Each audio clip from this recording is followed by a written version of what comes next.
সাধারণকালের দশম সপ্তাহ বুধবার। প্রথম পাঠ রাজাবলীর প্রথম গ্রন্থ, 18 অধ্যায়, পদ সংখ্যা 20 থেকে 39।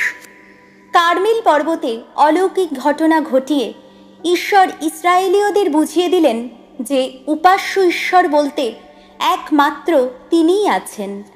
রাজা আহাব একদিন সমস্ত ইসরায়েলীয়দের ডেকে আনালেন আর কার্মেল পর্বতে প্রবক্তাদের জড়ো করলেন। সেখানে এলিও সমস্ত লোকদের সামনে এগিয়ে এসে বললেন, তোমরা আর কতদিন দুনৌকোয় পা রেখে চলবে? ভগবানই যদি ঈশ্বর হন তবে তারই অনুগামী হও, আর বায়ালি যদি ঈশ্বর হয় তবে তারই অনুগামী হও। লোকেরা কিন্তু উত্তরে একটা কথাও বলল না। এলিও এবার তাদের বললেন, ভগবানের প্রবক্তা বলতে একমাত্র আমিই এখন বেঁচে আছি, কিন্তু বায়ালের প্রবক্তা রয়েছে 450 জন। এখন 2টো ষাঁড় আমাদের এখানে আনা হোক, ওরা ওই দুটোর মধ্যে একটা বেছে নিক, সেটাকে কেটে টুকরো টুকরো করে মাংসটা বেদিতে সাজানো কাঠের ওপর রেখে দিক, তবে তাতে যেন আগুন ছোঁয়ানো না হয়। আর আমিও ততক্ষণ অন্য ষাঁড়টিকে নিয়ে তেমনি ব্যবস্থা করব, আর মাংসটা বেদিতে সাজানো কাঠের ওপর রেখে দেব, আমিও তাতে আগুন ছোঁয়াবো না। তারপর তোমরা তোমাদের দেবতার নাম স্মরণ করবে, আর আমি স্মরণ করব ভগবানেরই নাম। যে দেবতা তখন আগুন পাঠিয়ে সাড়া দেবেন, বুঝতে হবে তিনিই ঈশ্বর। উত্তরে সকলে বলে উঠল, ঠিক কথাই বলেছেন।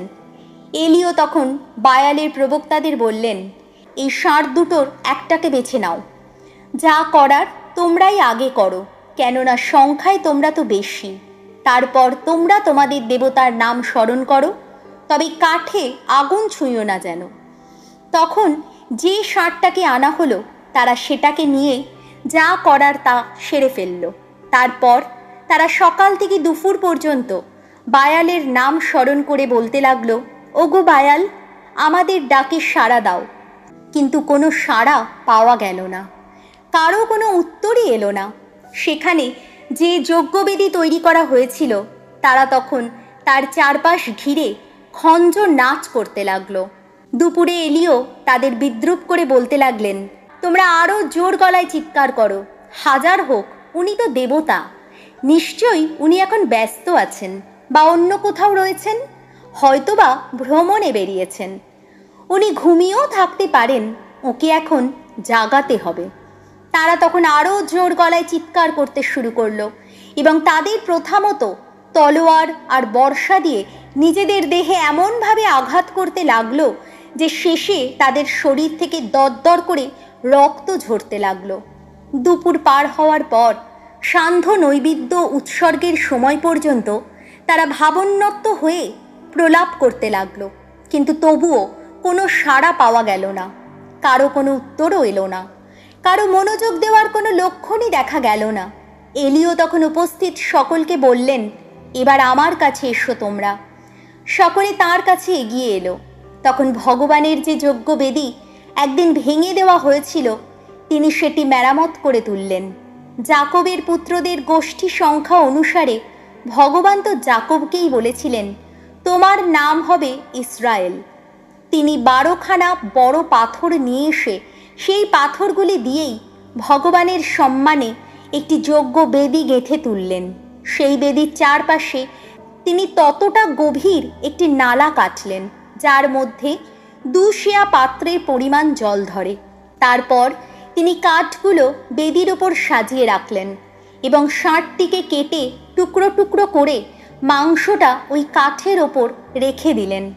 এবার তিনি বললেন, এখন তোমরা 4টি জ্বালায় জল ভর্তি করে তা পূর্ণাহুতির ওই বলি ও কাঠের ওপর ঢেলে দাও। তারা তাই করল। তিনি বললেন, আর একবার জল ঢালো। তারা আর একবার তাই করল। তিনি বললেন, এবার 3য়বার তোমরা জল ঢালো। তারা 3য়বার তাই করল। তখন জল বেদির চারপাশে বইতে লাগলো, নালাটিও জলে ভরে উঠল। সান্ধ্য নৈবেদ্য উৎসর্গের সময় এলে প্রবক্তা এলিও এগিয়ে এসে বললেন, ওগো আব্রাহাম, ইসায়াক ও ইসরায়েলের ঈশ্বর, ওগো ভগবান, আজ সকলেই জানুক তুমি ইসরায়েলের ঈশ্বর, এই কথাও জানুক আমি তোমারই সেবক, তোমারই আদেশে সব কিছু করেছি আমি। সাড়া দাও ওগো ভগবান, সাড়া দাও, যাতে এই জাতির মানুষেরা এই কথা বুঝতে পারে ওগো ভগবান তুমিই ঈশ্বর, এবং তাদের এই মতি পরিবর্তন তুমিই ঘটিয়েছ। আর সঙ্গে সঙ্গে আকাশ থেকে নেমে এলো ভগবানের পাঠানো আগুন। সেই আগুন পূর্ণাহুতির ওই বলি, ওই কাঠ, পাথর, মাটি সবই গ্রাস করে ফেলল, এমনকি ওই নালায় জমে থাকা জলও শুষে নিল। তাই দেখে উপস্থিত সকলে মাটিতে লুটিয়ে পড়ে প্রণাম করল। তারা বলে উঠল, ভগবানই ঈশ্বর, ভগবানই ঈশ্বর। প্রভুর বাণী, শ্যাম সঙ্গীত, ধুয়ো। রক্ষা করো প্রভু, রক্ষা করো, আমি যে নিয়েছি তোমারই শরণ।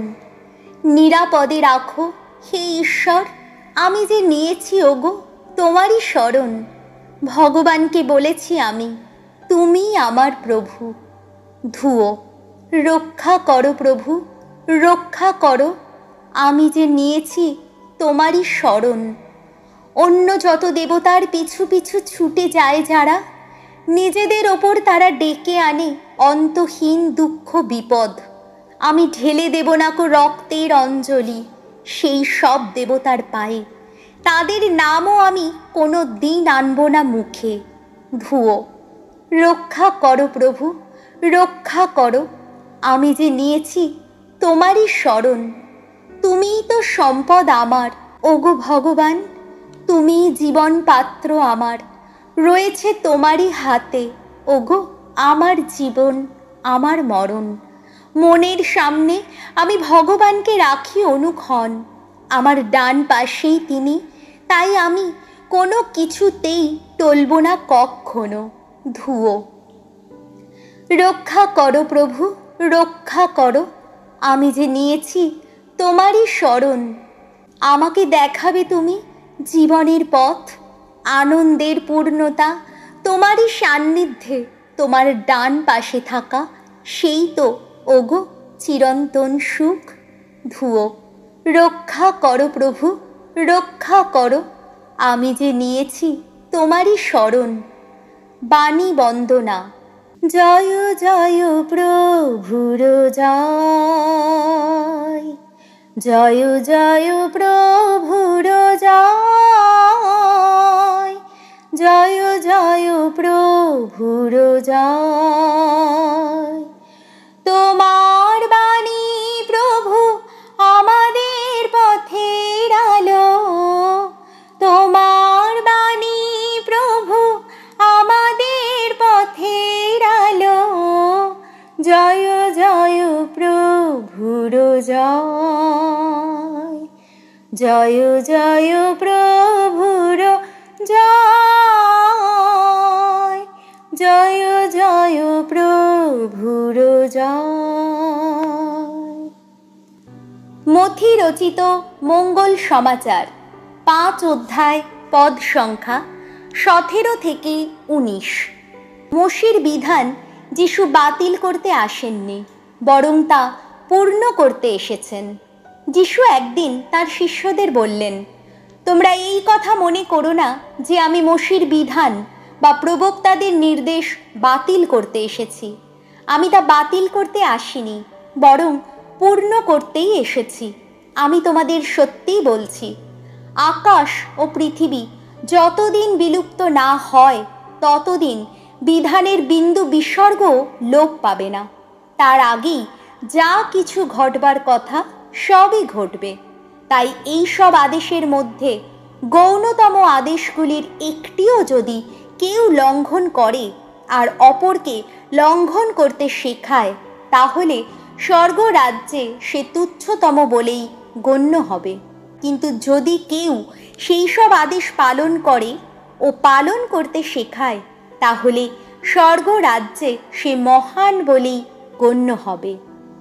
প্রভু যিশুর মঙ্গল সমাচার।